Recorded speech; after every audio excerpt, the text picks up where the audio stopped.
guys, Jacob Harper back again with another episode of Talking Terror. First, I want to apologize for the delays in getting this episode out. I have been super preoccupied with Fantastic Fest this last week. Fantastic Fest was amazing. Got to meet some great people, write some great reviews, which are available now on 1428elm.com. Link in my link tree to that. And I got to watch some fantastic movies. So it was a great week, but just been super busy. So now getting into doing intros and outros and editing this podcast episode. So apologies for the delays on that. For this episode, I had the pleasure of chatting with the producing and partial directing team for the latest horror indie anthology, Welcome Week. For this interview, I was joined by Cory McCollough, aka Gory Cory, as the community knows them, Noah Levine, Jack McDermot, and Ethan Gomez, all of which had a hand in producing and working on Welcome Week. So it was a really fun interview. We talk a lot about the film, the different anthologies, and what's coming up next for their team. So it was really fun chatting with them. But before we get into all of that, I want to take a minute to shout out Fangoria, my favorite horror magazine. As some of y'all may know, I am an affiliate of Fangoria, so I love shouting them out on my podcast. And I actually just got this in the mail when I returned home from Fantastic Fest.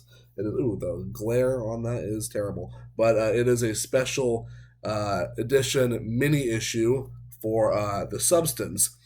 Now, I haven't gotten a chance to check out The Substance yet. As I've said, I've been super busy returning back from Fantastic Fest. But I do look forward to watching it, and I look forward to cracking this bad boy open and reading all about it. So, you can get really cool mini issues like that, as well as other swag from Fangoria, by, of course, subscribing to the magazine. And, lucky for y'all, I have a discount code that can get you 20% off a one-time subscription. Or, if you already have a subscription, you can get yourself some dope Fangoria swag using my code, like this hat here that I'm wearing. And that code is Jacob V. Harper. That's JACOBTHEHARPER, or you can go to the link I provide down below. Once again, that's Jacob V. Harper, JACOBTHEHARPER, to get 20% off a one-time subscription or an online order from Fangoria. So, with all that out of the way, let's get right into the episode. Hope you all enjoy. Hello, welcome to Talking Terror. For today's episode, I'm joined by the filmmakers and producers behind the new hit horror anthology Welcome Week. Please welcome Cory, Ethan, and Jack. Thank you so much for Thank you having for us. having us. Of course. So to start, I guess start by saying y'all's role on the production, because this is very much a shared kind of deal here. So I guess we'll start off with that. Corey, you want to go first? Yeah, I can't hear what he just said. Sorry. We're going to start by saying what each person's role was on the production, and Corey, go first. Oh, okay. Sorry. Yeah, I was a producer, and I also co-directed and co-wrote the short Falling Into Place. And I was brought on by Jack, who DM'd me like 2.5 years ago, I think. I just found the DM recently, and he had reached out about how him and Ethan wanted to create this horror anthology that was made by horror filmmakers that are currently in college, and it was such a cool idea. Yeah, I can go next. I'm Jack. I'm a producer, writer, director, editor, actor in Welcome Week. Yeah, don't forget the actor. No, that's my biggest contribution. And yeah, like Corey said, it was super collaborative, and I'll throw it over to Ethan. Yeah, I was an overall producer on the project, as well as co-directed the framing device with Jack. Did some editing, did some acting, kind of the whole shebang. Nice. Well, to start, congratulations on the movie's release. Thank you. Thank you. Of course. I mean, I watched it the other night and I loved it. And y'all were all like in college when y'all were making this, right? Still are, yeah. Yeah. That's awesome. finishing up. Mm-hmm. That's awesome. So congratulations to you all. That's a huge feat. Like, holy crap. So to start, how did this kind of all come about, like early on in the production stage?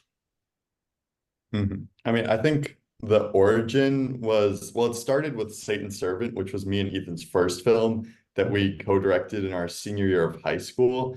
And it was like super micro budget, and we weren't really expecting like anyone to watch it, like outside of our friends and family.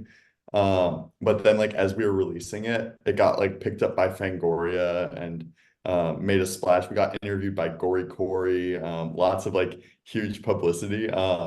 And so we felt like we like had gained some momentum in our filmmaking careers through that. And because of that, like we wanted to follow it up, but we were also starting like our freshman years of college at different colleges. And so we were like, what's like a way where we can all work on like a film while also like taking classes. And so a horror anthology was like super appealing to us. And then from that, we just started like reaching out to college-based horror filmmakers that we knew, like Cory, like our producer Noah Levine. And from there, we just sort of like came together with a crew of people and sort of like reverse engineered the story from like the people that we found. That's sick. I mean, like, that was doing my like reverse engineering because like when I was watching it, I was expecting a more traditional route where it's just four separate college short stories, and I liked how y'all integrated into the wraparound segment with it being the his sibling Andrew's siblings, all their murders. That was really cool. I just Yeah, Mhm. we wanted to do like we very much enjoy the anthology format, but we thought it'd be kind of fun to kind of put a little twist on it and make it a little more interconnected than a lot of anthologies are. mm, And so doing the whole like dead siblings thing was like kind of an easy way to keep the stories separate and feel different from one another, while also connecting them back to Andrew's story in the end. yeah, for sure. So y'all, Ethan and Jackie, y'all directed the wraparound segment, Mhm. which I believe was just titled Yeah, like Welcome Week. Yeah, basically. yeah, Very cool. I love the opening kill, the Yes. that was Mhm. just badass. And I love the mask. I'm a sucker. I think there's an art to a good villain's mask. I loved the mask y'all used. It kind of reminded me of Leatherface's mask, like his Pretty Woman mask a little bit. I was curious if there's any like inspiration there from that because that's why. So Mhm. I was actually just watching Texas Chainsaw Massacre today in a class I'm taking on like writing horror movies. I was like, that looks a lot like the Masked Woman mask. So Wasn't uh, that one of our inspirations going in though? yeah, I'm pretty sure because we definitely wanted like a distinctly like feminine slasher mask. And so like the Leatherface one is sort of like feminine coded, but really like a lot of the design of the mask specifically was done by Gabe Moreno, who's like an animation student at LMU where I go. And I know he's like a big Texas Chainsaw fan. But I'm trying to remember. Do you remember like the other influences on it, Ethan? Because there were definitely a few other influences we were sort of combining to create that mask. what was that? Was it Alice Sweet Alice? Is that what that movie's called? Yeah. We talked about that one a lot. But the kind of yeah, it was kind of fun though because we hired Gabe to do the mask, and he just was just like came at us with like a few dozen like different designs and stuff, and we kind hmm of narrowed it down and like combined some like assets of different versions we liked, and he did everything and handed it over to us, and we were blown away. It was the coolest thing ever. hmm yeah, the mask looks dope, and it's a total like Leatherface, vibes I'm getting. So it's funny to mention you mentioned he's a big Chainsaw Massacre fan because that just shined right through. Um, Solid performances all throughout the production.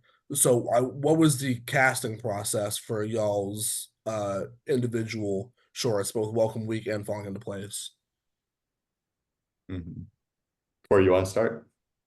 Sure. So for falling into place, it was honestly kind of stressful because my lead actress dropped out like an hour before we started shooting. She like DM'd me and she was like, "Hey, I'm sorry, I just like don't have time to do this anymore." And my Katie, my co-director, and I were like freaking out. We didn't know what to do. And luckily, my DP Brooks, he was like really well connected at Emerson. And so he had like 10 actresses on the phone, like immediately. He was like, "Don't worry, I got this." And he called up Emmy, who ended up being our lead, and she's incredible. But we literally threw her in, like she had like 30 minutes to prepare, like didn't even read a script. She just like went right into it, and I think she killed it. So I got really lucky there. And then Alexa, who plays Alex, had reached out to me on Instagram about it because I had posted like probably 2-3 months before we started shooting, and she sent me a self-tape and it was exactly what I wanted. So yeah, I think both ended up working really well together. I got really lucky with that Emmy casting because it was so last minute, but she absolutely killed it. So it was great. I mean, I couldn't tell that it was a last minute. I mean, that's really funny. Right. Yeah. Yeah, and then for the framing device, we initially had like really big aspirations for our casting. Like there was a moment when we thought it was gonna be like a SAG affiliated shoot, and we were like reaching out to like some semi-big like actresses in like the horror world for like the killer role. But we ended up, because with Satan's Servant, we just like cast like our friends from high school because we didn't know anyone at the time. And that was like a really collaborative environment for us to like shoot the movie in. And so we really like valued having like that connection with the actors. And so when we were setting out to cast like our two lead roles of Andrew and Josh, we did like a few posts about it, but for the most part, we're like reaching out to people we already knew. And so both roles were like, we cast Jack Mayer and Logan Weisberg, who were like two of my friends from like the first week of freshman year of college. So like we all knew each other for like a really long time. But the difference between like that and Satan's Servant was that Jack and Logan were like theater kids in high school, and so had like a lot of acting experience, but also we had that sort of like close kinship of like being friends through all of freshman year. And so working with them was like a great experience because they were doing so much improv on set, and but like also like there was just like so much trust there, which was really useful for like our crazy production. Yeah. Yeah, they added a lot to the film. I mean, just like creatively, like obviously when we're casting, we're still doing rewrites at that point. And so, we were able to kind of like get like some of their input and like really have some fantastic discussions about character and kind of where they see these people are coming from versus like our interpretations. And yeah, it was wonderful working with them. They're a great duo. No, they had really good chemistry. I really dug it, and I really liked Andrew's character, and I sympathize with him. I'm like, damn, this guy's going through it. Like when I saw him put on the bulletproof vest to go to the party, I was like, damn.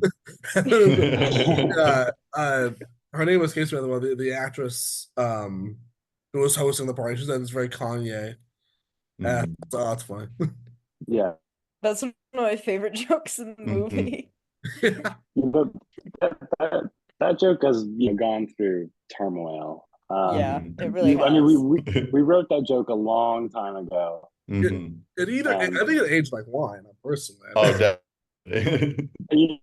Yeah, there's definitely moments where we weren't sure about it, but we think it works. It still works now. Yeah. Well, I mean that adds to one of my next points was that these segments, which this should go without saying, given y'all's team and the reason for this team, is that this actually captures how young people talk. Because I feel like there's a bit of a disconnect with that in Hollywood. Like you see, you first off, like you see actresses playing college students that are like in their 30s. That's one thing. But then you see how they talk, and it's like that doesn't really sound like the normal college student or normal high school student. So y'all really capture that because obviously y'all are around that age. Which I think that says a lot. That could really add to like the conversation about representation of younger writers and directors in Hollywood. Yeah, definitely. I think specifically in the horror genre too, like it's a genre that has always been pretty marketed towards teens and towards a younger demographic. And so I think it just makes sense for younger filmmakers to be involved, at least at like a consulting level, to make sure that like the dialogue is accurate and the costuming and everything like that. But I do think we're starting to see more of a shift towards like some younger voices in the industry, which is pretty cool. Absolutely, absolutely. Which I mean, y'all having now made this, is there? I guess is a question for each y'all. Is there a horror franchise each of y'all would like to tackle down the line as filmmakers? That's so Ooh, tough. That's a tough question. Me personally, I've always wanted to do a Chainsaw Massacre movie. I've had such Oh, that'd be so that would be cool. awesome. yeah. I think I for me, or go ahead, Ethan. Yeah. I was gonna say I would love to do a Scream film. I love Mm, every Me single one of too. those, and I would love to get my hands on one of those. That would be really fun. dude, I objectively, feel like I would be too scared of touching that. Like it's too sacred. right. That's true. There's also that fear, but like with any like major franchise, Yeah, I'm definitely like worried about like any franchise, but if I was gonna do it, I feel like there's just like so much like room to play in the Nightmare on Elm Street franchise where like Yeah. you can just like have like so many like fun effects and like get away with anything because it's like in a dream. And I don't know, I just love like the tone of those movies. So I think that would be a lot of fun. I agree. That's God, we need a new Nightmare movie. Hmm. I'd really like you to can get do like so weird with it. yeah. Um I'd really like to do another one of the Fear Street movies. I feel like those ones are really Hmm. cool. Or Scream. I love Scream. But I also just want to do like older B movies. Like I'd really like to do an Ice Cream Man remake. Hell yeah. Fantastic choice. Those are all solid answers. And Ethan, I agree. I don't think there's a single bad Scream movie in the bunch. No. Hmm. No, absolutely not. And that includes the TV show. They're I need to all good. rewatch. I So need to true. watch season three. I need to rewatch I it. I have not seen the TV show yet. That's something I have been I slacking love the on. TV show. I feel like it's an acquired taste, but it's really good. The gore is crazy. Yeah. I remember Okay. watching season one of the TV show back when it premiered, or like a little while after it premiered when it was like just coming to Netflix, but Mhm. definitely need to rewatch it. Because I've heard good things. I've heard it's getting kind of a revision recently. So when it first off, love the practical effects in the film. Thank you. What Yes. was the process behind, creating a lot of the effects in each of y'all's segments? Figuring out what we could do for the cheapest. Hmm. Very Yeah, DIY. Mhm. I wish we had Blake here to talk about Sore Throat because like Yeah. that one had like the wildest practical effects and like I know for his like he had like a dedicated like professional effects person that he was paying to like do like the whole neck prosthetic for the tracheostomy scene. But at least for the framing device, yeah, we were just doing like whatever we could for like the cheapest amount of money for like the most effect. And so we were like buying like a bunch of like pre-made prosthetics and like customizing them ourselves and like sort of like designing scenes so that they could be filmed with like the most bare bones prosthetics. Like I think a good example is like sort of that final next step. Oh my God, we have Noah Levine here. This is Um, huge. You know, I know. And Well, I'm sorry. I have not stopped once today. no, Too many, thank you for coming. of course. And I had an exterminator at my apartment because there are bugs. So, Oh my God. Oh, Noah, do you Gross. want to introduce yourself? yeah, I'm Noah Levine. I'm one of the producers on Welcome Week. nice. Wow. Noah, what's your favorite practical effect in Welcome Week?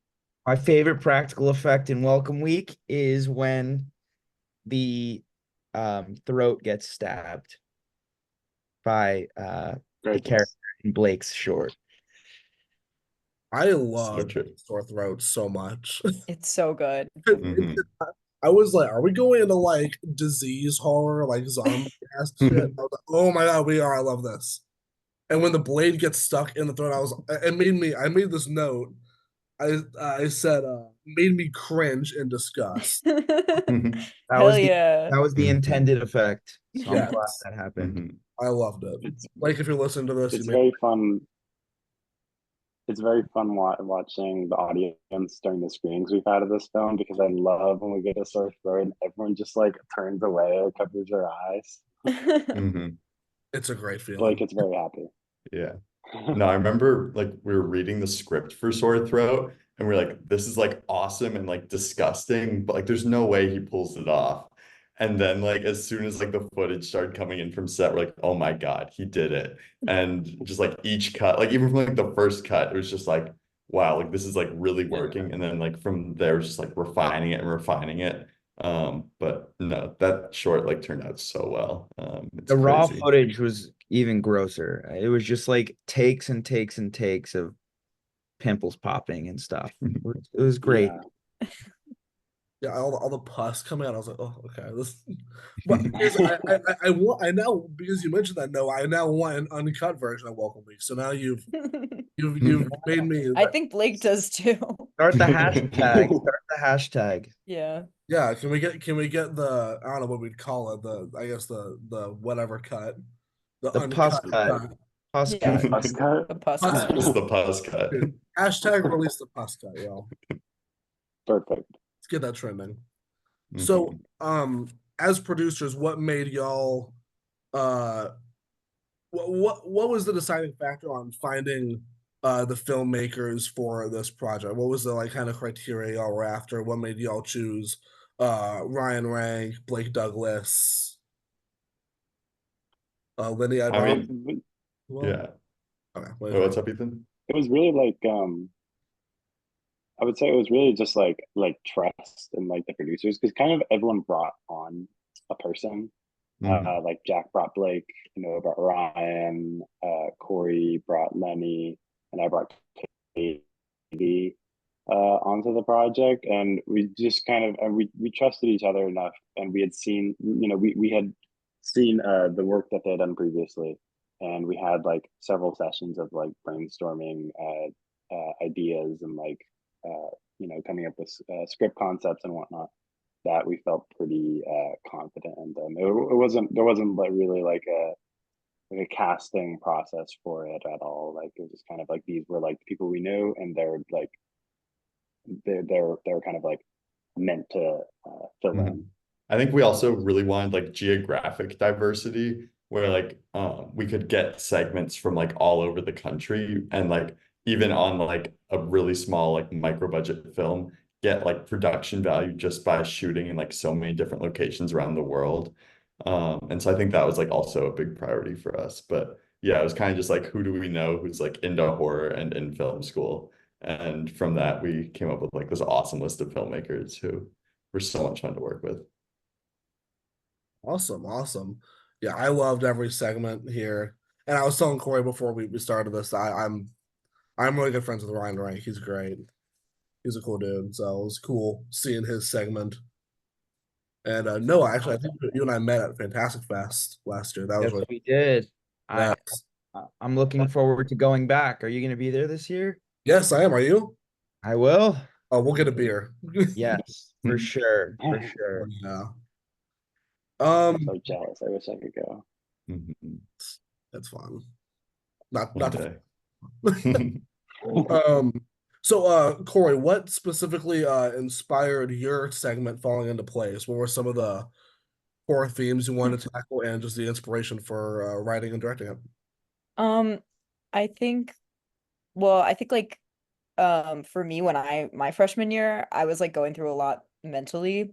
And so I knew I wanted to tackle psychological horror. And it was like kind of I feel like freshman year is like a really rough time for everyone. And I was like moving across the country. And so it was just like a kind of crazy time. So I wanted to put that in there. And also I was really inspired by the movie Daniel Isn't Real. Um I have like such a hyperfixation with that movie, so I wanted to make something similar. And Katie and I talked about that a lot, trying to tie that in. Nice, nice. I mean, it was a cool stuff. I liked the shot of like the stars. Thank You know, you. that was so badass. Also, I noticed one of your articles on the computer. I thought that was Yeah. There's lots of little references I picked up. I think during the Bloodstream segment, one of the comments was from Noah. No, it was from Yeah. Low. Lowen Bean. Yeah. Lowen Bean. Yeah. So, Oh, and then in the YouTube, when all the suggested YouTube videos are from us or people Ryan knows. Mhm. that's awesome. I love little references like that. So it was fun catching them. And I'm sure there's plenty I didn't catch, so gotta rewatch it. Got it. Yeah, gotta Rewatchability. rewatch. Rewatchability levels are wild. Yeah, it's for You anthology. missed so much the first time, you know. Mhm. Oh yeah, 100%. Which do y'all each of y'all have a favorite anthology horror film? I know there's quite a few, but I'm curious if y'all have a favorite. I think mine is all the VHSs, not just one. Because I Sorry. can't remember which ones are part of which. But I love the new ones too. I love them all. I think they're just so creative and creepy, and more they've gotten way more unique, and they've started the careers of a lot of cool filmmakers. So they Absolutely. they are Mhm. very rad, certified rad in my book. There's another one coming out, right? Yeah, but I don't like Mhm. sci-fi that much, so I'm a little Really? yeah, it's not yeah, my That's it's shocking. the I the don't like the title is interesting. VHS Beyond. but it's sci they said it was sci-fi. Okay. I think that'll be cool though. Like a sci-fi anthology, there's so much to pull Yeah, from there. Mhm. I'm sure it's cool. I'm excited because we're getting Kate Siegel's directorial debut. Oh, that'll be Mm. That's great. gonna be awesome. Yeah. That'll be great. That'll eat. The Mhm. stills they've released have been cool. Mhm.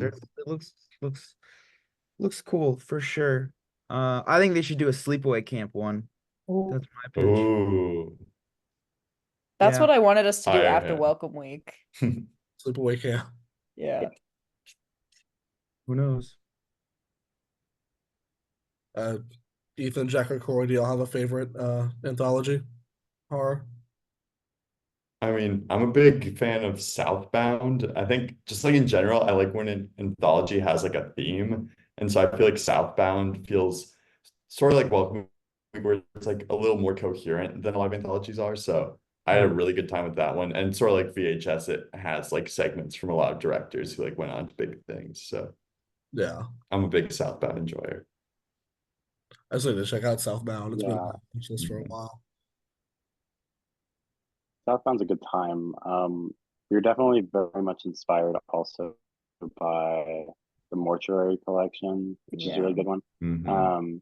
But in terms of favorite, probably I don't know. I really like Creepshow or like Black Sabbath. Those I don't know. I like the older ones. I think they're a lot of fun. Mhm.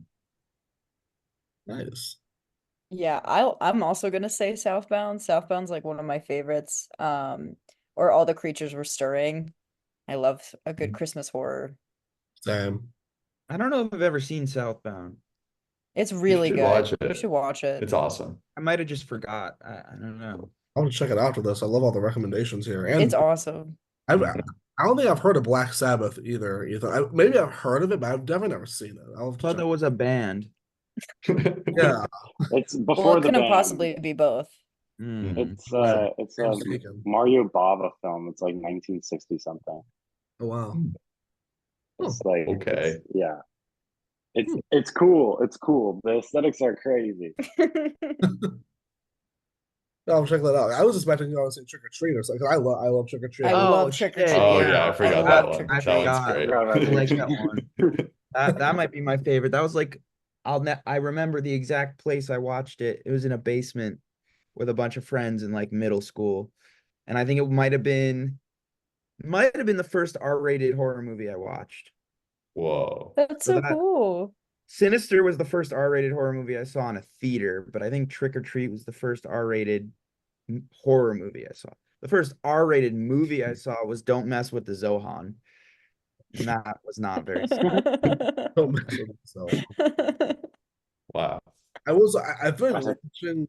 I feel like in a basement with all your friends is probably the most ideal way to watch it. Yeah. Mhm. Yeah. It was like early days of Netflix. I think it was on Netflix, and it was Yeah. like, I just remember being so disturbed by that bus full of creepy children and really eerie. And it crashes and it's sad. I love And the then when, masks.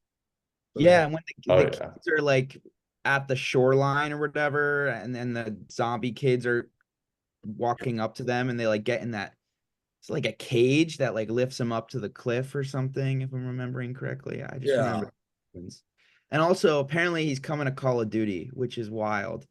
No way. Yeah, it leaked. I think it's He's Sam gonna and go crazy. then the clown kid. But everyone was Oh, like, no "Isn't that a way. little messed up?" Because Sam's like a little baby. Yeah. Yeah, So maybe it'll the be in a child. Well, isn't he like the spirit of the holiday? Sort of like yeah. Rudolph So or I don't like know the ethics on that, but Yeah, we'll see. he's like the Santa Claus of Halloween, I think. he Yeah, we'll see is, how yeah. the community reacts.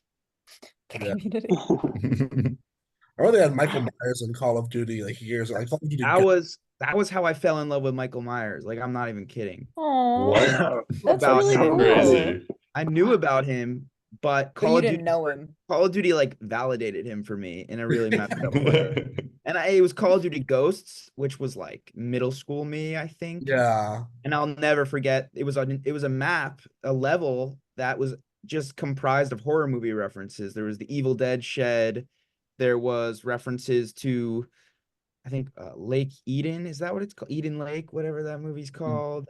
There were all these horror movie references in this map. It was called Fog. And when you played it, if you got like a special streak of kills, it would like the military would drop a tactical package down that had the Michael Myers costume in it. And then you would put it on and you had an axe, which he doesn't even use in the movies, pretty sure. And you would just run around while the music played, killing people. And I was like, this is such a cool character. And I like ordered a Michael Myers mask. Like, and I was like, Nice. Oh, That's awesome. That God, Call of Duty Go. I like when video games like for like underrated entry. It definitely underrated. I think the community looks down on it and they shouldn't, because they also added the Predator in there as well, and that validated Predator for me. yeah. So it really was gateway horror for impressionable kids playing Call of Duty. So thank you. Thank That you, would have thank you, Call of Duty for Welcome Week. Yes, sure. Hopefully a sponsored Welcome Week. Now we need Welcome Week skins in Call of Duty. yeah. Yeah, We need the Masked masked woman. operator pack. The Andrew. $25. Oh, tactical vest, Andrew. Yeah. Yes. Operator pack. Kanye core. Yes. With the flannel. We love Wow. the Kanye core. Would fly off the virtual shelf. Yes. Mhm. This is a totally really unrelated to the movie, but unrelated note. I made a note while I was watching the movie. I have the same shirt as Lucas in that No segment. way. Okay. Oh. Lucas shirt. Official merch. Mhm. Yeah. Welcome Now you Week. have a For Halloween the true costume. fans. This is the first Welcome Week cosplay. Yes. It might be documented Mhm. here, Wow. That's awesome. man. And again, just the wraparound segment was really cool. I'm usually whenever I watch like anthology, especially like the VHS movies, I'm not really that into the welcome to the wraparound segments. I'm always more into the separate stuff, but the wraparound segment here was really cool. Yeah, I Let's think go. that's one of the things that makes Welcome Week a little unique, because usually the wraparound segment is like the web that's kind of connecting everything in like a loose way. It's sort of like the meat of the movie is Yeah. like hanging on the web, and the web is just kind of background, if that makes sense. Yeah. But we switched the tables on this, and that wraparound is like a fully functioning storyline that's sort of seasoned with these other stories. So we cooked it a little different on this one. Absolutely. And I mean, again, you can tell it's so engaging. It's so well made. It's so fun. I had a note here. Using your chopped off hand as a weapon is metal as hell. Oh yeah. I That's just so agree. cool. I like Mhm. Jack, No. where'd you come up with the idea for the whole hand bit? Do you remember? That's a great question. I feel like it was in the script like pretty early on. Because no, this is the thing. Because in Satan's Servant, we had like a big decapitation. And I was like, that's cool, but I want to chop off like a different body part this time. And so then I came up with like the hand getting cut off scene. But then I was like, okay, now Andrew needs like a weapon to fight the masked woman with at the end. And I was like, but there's like no weapons in this like imaginary space I've concocted in my head. She's like, oh, what if the bone is really pointy? And then we talked to New Rule Effects, and they're like, yeah, we can cook up a hand with a extra pointy bone, and the rest is history. That is badass. I loved it. I Mhm. thought I was like, no, because when it panned down and you see his hand, I was like, wow, that thing's really off. Oh shit. As I'm picking up and using it as a weapon, I was like, no way. Did you guys use a pool noodle for like his hand when it's cut off? Like, what did you use for that? That's a great question. I think it's like a few pool noodles like taped together, because like one pool noodle was like too skinny to like fill up the whole sleeve. So there's like a pool noodle that's cut open, like going around another pool noodle. And then I like cut like a divot out of it to be like where the bone was. That's But yeah, that's awesome. like an example of like a very DIY practical effects. And then covered in permablood. Wait, Jacob, do you know about permablood? Permablood? Yeah, I'm gonna sing the gospel of permablood real quick. It's Okay. basically paint that's when it dries, it's like red and glossy, so it looks like it's wet blood, but it's like completely dry and will like stay on a prop. Because the set where we filmed our finale in would not allow any wet blood, like on their premises. So we They had to were get like serious really about creative. it.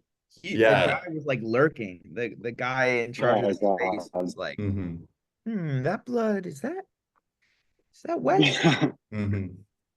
But permablood saved us and allowed us to have at least some gore in our finale, enough to get by. We would have loved to have just like What's blood wild spraying is like everywhere. 80% of that building is a hospital set.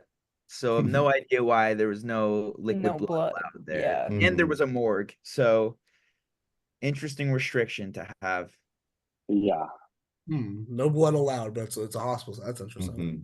Maybe it's like a hospital that is in like dystopian times where they don't They have a believe. 100% success Mhm. rate. No blood. Yeah. Oh yeah. Exactly. There's no injuries at all. Mhm. Then I don't know why they need a hospital. Anyway. I've The drama. never heard of permablood. That's awesome. That's Mhm. cool. More people need to be using it. It's awesome. I'll have to check that out because it's like one of my, it is such a dumb pet peeve. One of my pet peeves in like horror is like CGI blood. Oh yeah. Mhm. I'm just I like, feel like there are some movies though where I think it's like kind of cute and part of the aesthetic. Like yeah, if you watch one like from the 2010s and it's got that, you're like, okay. Like yeah. It's that's just part of the time. But other Maybe they times I'm just like, okay, get a PA to like go get some Spirit Mhm. Halloween blood for that. Yeah. That's Like, literally maybe what we did. We yeah, were at Mm. Spirit Halloween all the time. maybe they were just filming on a set that doesn't allow liquid blood and all Yeah. those. Yeah. And they That's a didn't have great perma point. blood back then. y'all went a different route and got the Mhm. perma blood. Mhm. Yeah. Shout We're out to just perma we're blood. built different like that. We get the perma blood when people Sponsored by permablood. Sponsored by This is perma. not a sponsored segment. We're sponsored by Call of Duty and perma blood now. This show. Yes. uh, I liked the line "Friday night homework is a Sunday night problem." Took me back to when I was in college. Mhm. I think that was improvised by Logan, who was the actor for that, because I don't think I wrote that. What do you remember, I Ethan? feel like it was in the script. I I don't think know. it was in the script. Maybe. I think there was definitely So something like to I that think he might have effect, improved the line of it, but but that phrasing is like yeah. so good. And it's so true though. That's the thing. It That's was why it resonates with audiences, because it really is a Sunday night problem. it was a good delay. It was great. Mhm. we're trying to appeal to the college audience, and so Mhm. everyone should understand that issue. I was thinking about doing homework tonight, but it's Friday. It's a Sunday night. That's a Sunday night problem, dude. You should be at the club. It's Yeah, Friday. exactly. Well, thank you Friday for skipping homework to in be on. 100-degree weather. Yeah, we had to do the Of podcast. We course. couldn't do My homework. pleasure. I will sign a note Yeah. for the teacher that says on my podcast. Yes. Yeah, I'm sure that'll work. Yeah, they'll love that. There was a really sick dual wield knife kill. I like writing down all the cool kills I see because that's such an important part of the. I'm like, every time there's a cool kill, I might write that down. Gotta note it. No, we put a lot of effort into the dual wielding knife one because you might not know this, but there's a cut in that shot because it's like the actress holding both knives and then it pans down to both of the knives impaled in Josh's back. And so it's like a whip pan where there's a cut halfway through where we cut from like the knives being in her hands to the knives being in the back.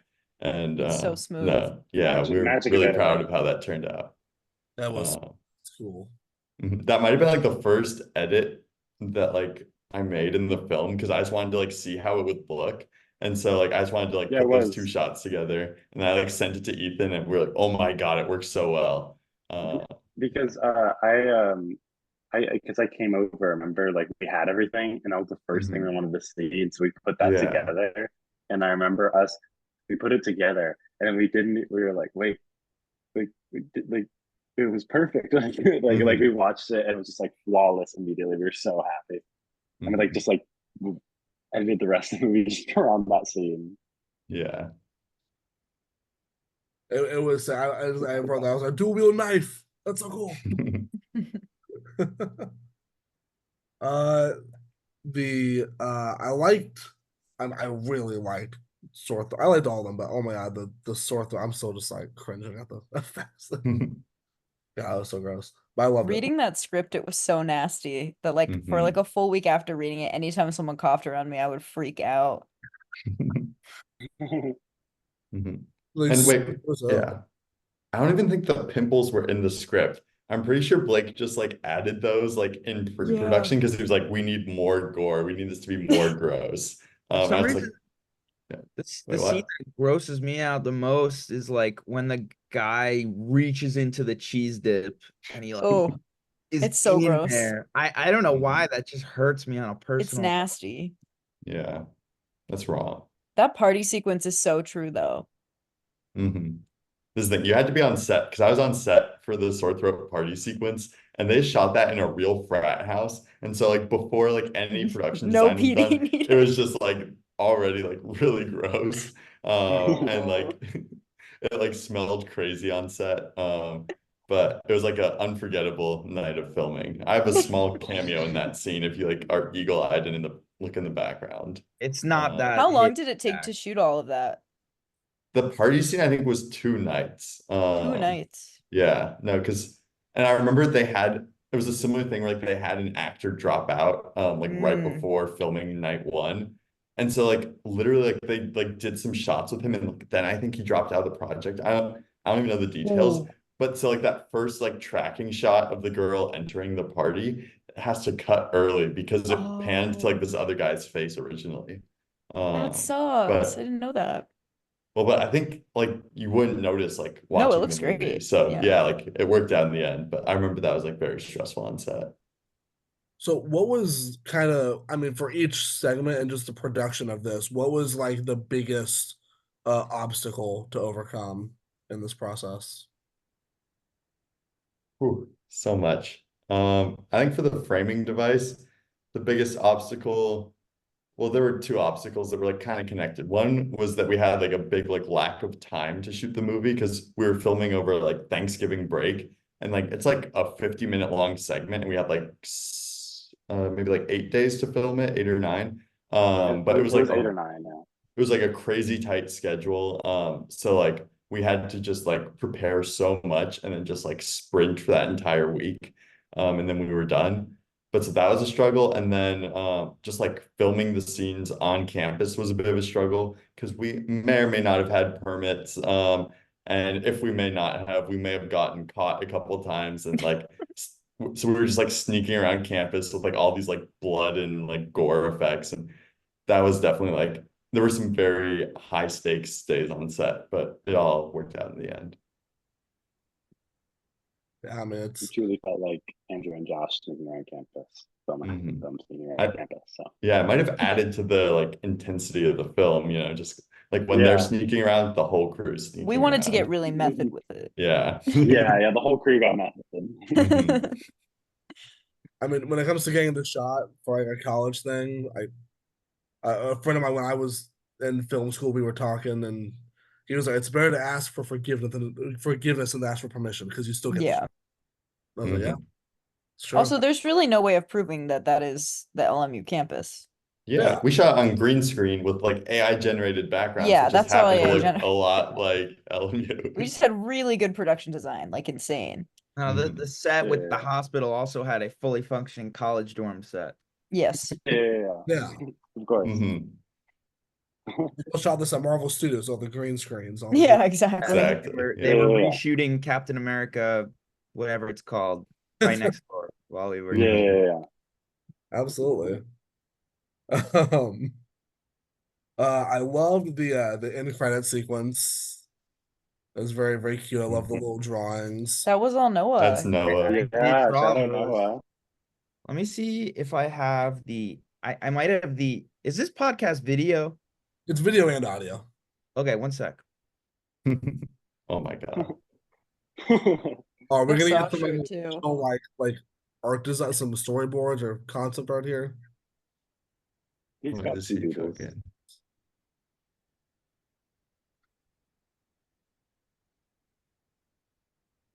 I think I have the original drawing somewhere. Ooh. Let's see. Wow. I might not actually. No. Wait. You can keep talking and stuff. No, We're all I'll waiting. just wait in Mhm. I'm so silence. excited. No, you got to show off your Jared Leto blood vial while Oh, you're that's at Oh my it. God. Wait, what? Noah has one of the Jared Leto blood vials from like the Suicide Squad set.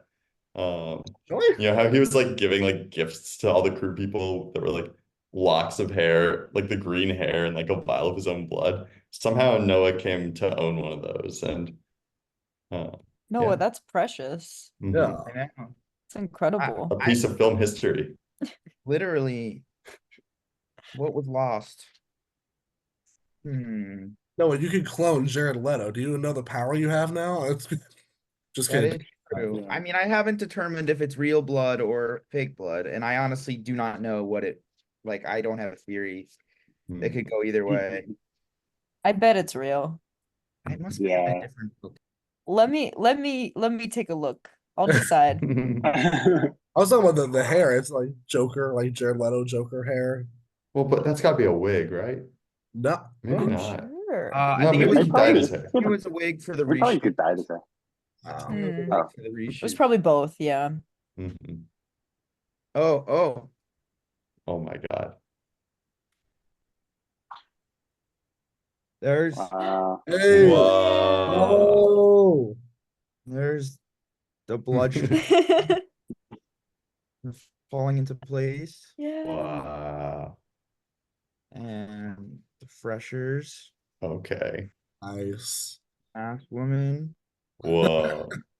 and like some of the like sticker designs we did. And basically, I take a photo of the page and I put it in Photoshop and I add. I didn't These- know this. These That's stickers I were crazy. know, never, this is so cool. they were never released, Yeah. but there was Exclusive. one for each segment. But they did not see the light of day. But yeah, Mhm. You can tell he's like a Shout out little Noah, resentful about it Noah. still, though. whatever. But yeah, but Ethan's the one who edited together all the drawings and made them like. Whoa, whoa, whoa, whoa, whoa. That was me. Oh, I Yeah, I was thought it about to was say that was Ethan. Jack. Oh, Ethan I did did but the credits on the Mhm. I did the boring credits. the Yeah. words. You Another guys thing both I- cooked. Mhm. Another thing I Thank have you. in this book is one time we did Pictionary on the Saw Twitter, and Billy drew a bunch of drawings, and like I have them, Oh my Nice. God, that's awesome. and people had to guess what the trap was, and then gave him something. Yeah, Mhm. some cool That's- stuff. in That's this book. awesome. For context, Noah works at Lionsgate as well Yeah. as on Welcome Week. Yeah, And then I just have some other miscellaneous doodles in here. Some spooky friends. No, these are awesome. Mhm. Thank you. You want to buy one? Yeah. Oh, Maybe not right now. Maybe later. this one's sad. It's like a prom date with a wilted flower. Aw, Oh, There's real It's emotion. beautiful. good work. so Mhm. creative. Yeah, I dig it. thank you. That end credits was dope. I liked all the drawings. So thank you for showing that. That's super cool. Of course, of course, of course. I haven't picked up the Blu-ray yet, so I don't know what special features are included in the Blu-ray, but that was a cool behind the scenes look. Mhm. You don't get any special features, but you get Yeah. a sticker, and every Mhm. disc has a custom drawing on it. It's true. Oh, Hand okay. drawn by Noah Levine. Hand Yeah. drawn with a dying Sharpie. Lighting sucks. Big limited edition. Once the Sharpie dies, we're not doing it in my hand. Mhm. Exactly. We're just gonna throw the rest of the Blu-rays in the trash. Yeah, Well, don't do that. We have to preserve physical. But Mhm. Of course, of course. Criterion Closet. absolutely, Yeah. I want to see Yeah. the living Criterion Closet. I want to see each of the filmmakers hit the Criterion Closet. Oh my god, They that'd be gotta so cool. invite I found us. out it was a truck. Did you guys see that? I know. It's It's not even a crazy. closet. That's crazy. Oh my god, I was so sad. It was like finding out Mhm. Santa Claus wasn't real. It was like, Yeah, no, literally. Mhm. Wait, Santa Claus isn't real? what? Wait, huh? Sorry. What?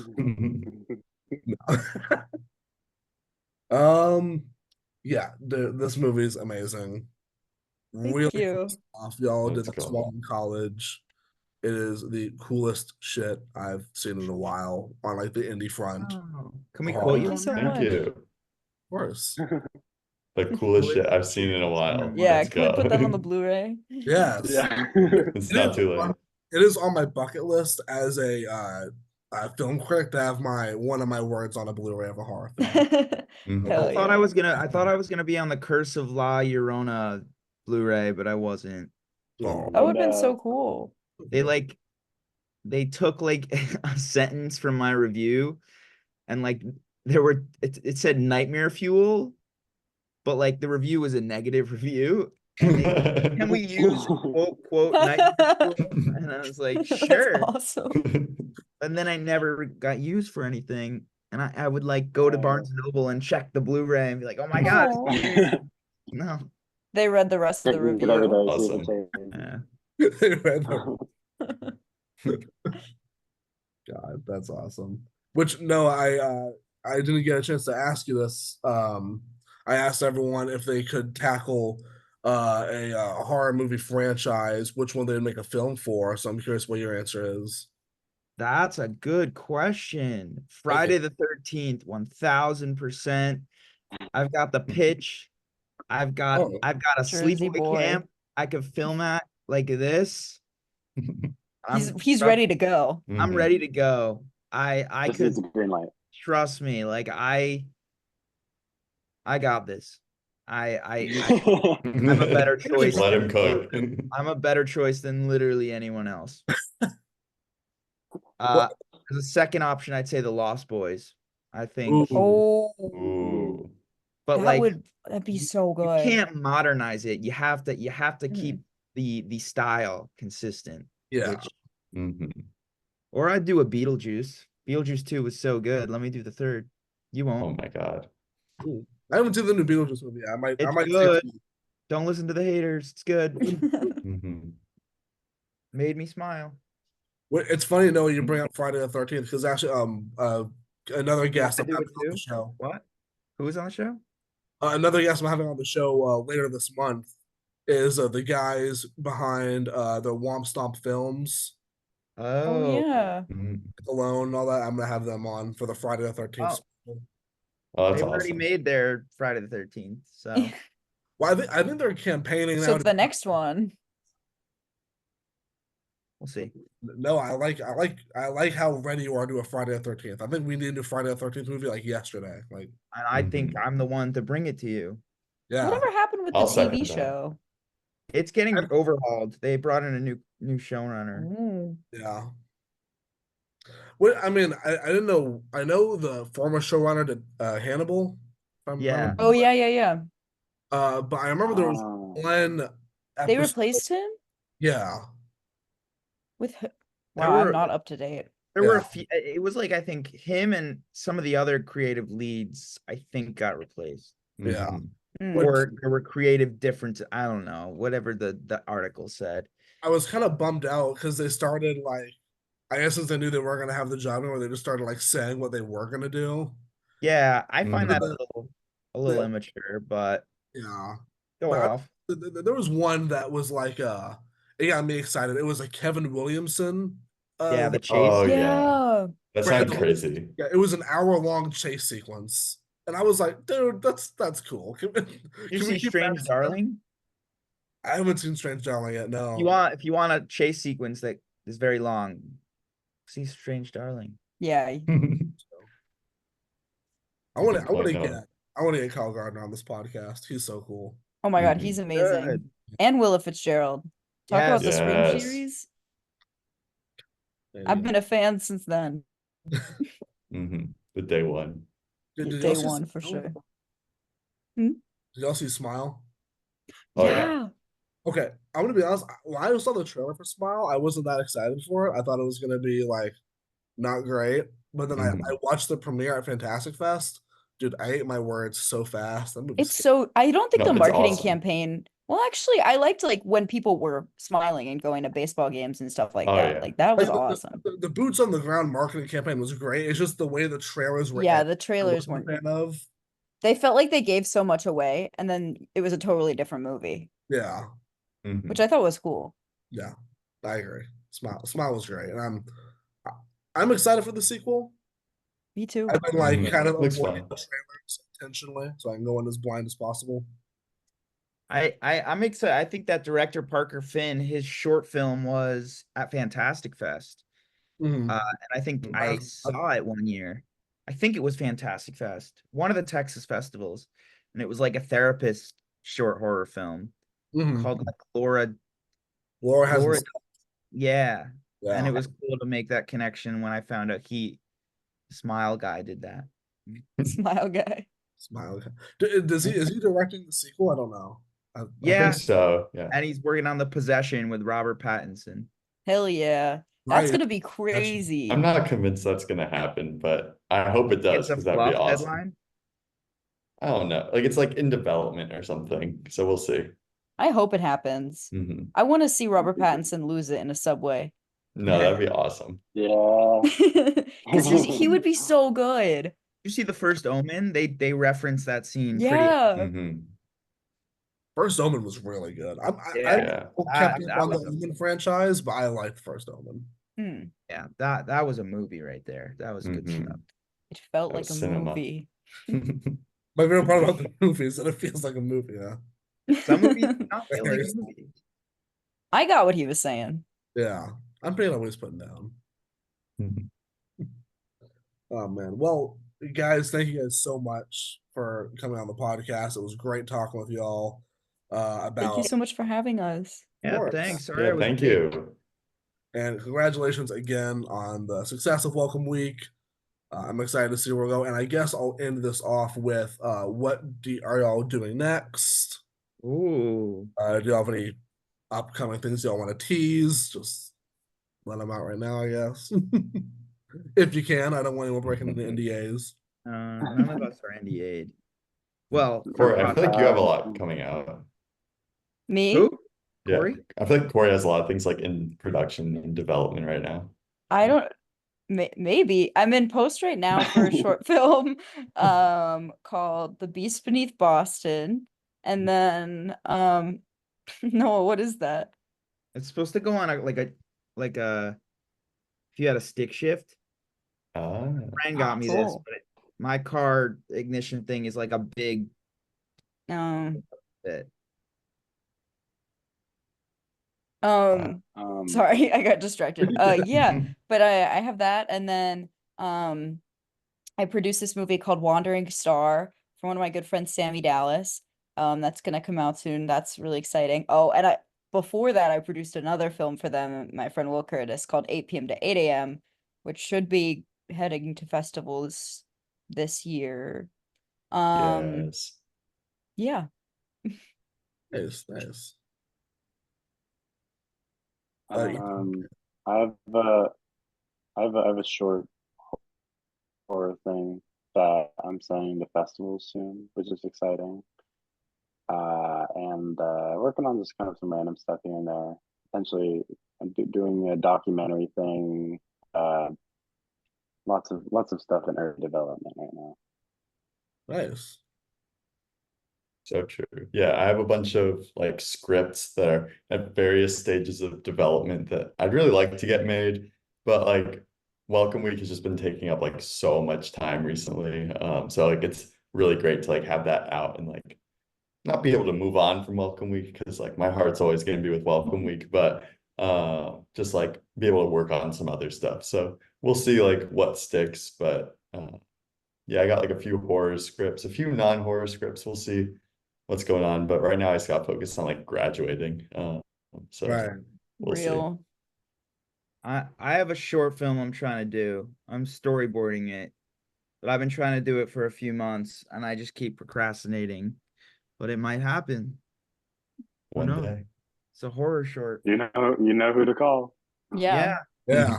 I might need help. We'll bother you about it, you know. Mhm. Yeah, please Yeah. hold me accountable. All right, well, guys, thank you again so much for coming on. Again, a big congratulations for Thanks. the film's success, and thanks for coming on. Thank you so much, Thank you so much Jacob. for having Thank you. us. See Yeah, you it was at so much fun. Fantastic Yeah, thanks for Fest. having us, Jacob. Yes, thank you. Yeah. This is awesome. Thank you guys so much for checking out this episode of Talking Terror. I hope you enjoyed. Be sure to check out Welcome Week in the links provided. It is on video on demand right now and available to order on Blu-ray. I've already ordered my copy and I'm looking forward to getting it. I'm a big Blu-ray collector, as some of y'all may know. But remember, before you go, to check out my Fangoria discount code to get you 20% off an entire order or a one-time subscription if you're not already subscribed. That's Jacob V. Harper, JacobTheharper. Or you can visit the discount link I provide below. That's about it for me, guys. Hope you enjoyed this episode. If you did, please be sure to leave a like. If you're listening on Spotify, be sure to favorite the podcast so you can stay up to date on new episodes. Be sure to follow my social medias, also provided in the link tree down below, so you can stay up to date on everything I'm doing. And be sure to subscribe to the YouTube channel if you're watching this on YouTube. And if you're listening to this on Spotify, be sure to follow the podcast on there. Thank you guys so much again for watching, and I hope you have a wonderful day. Thank you.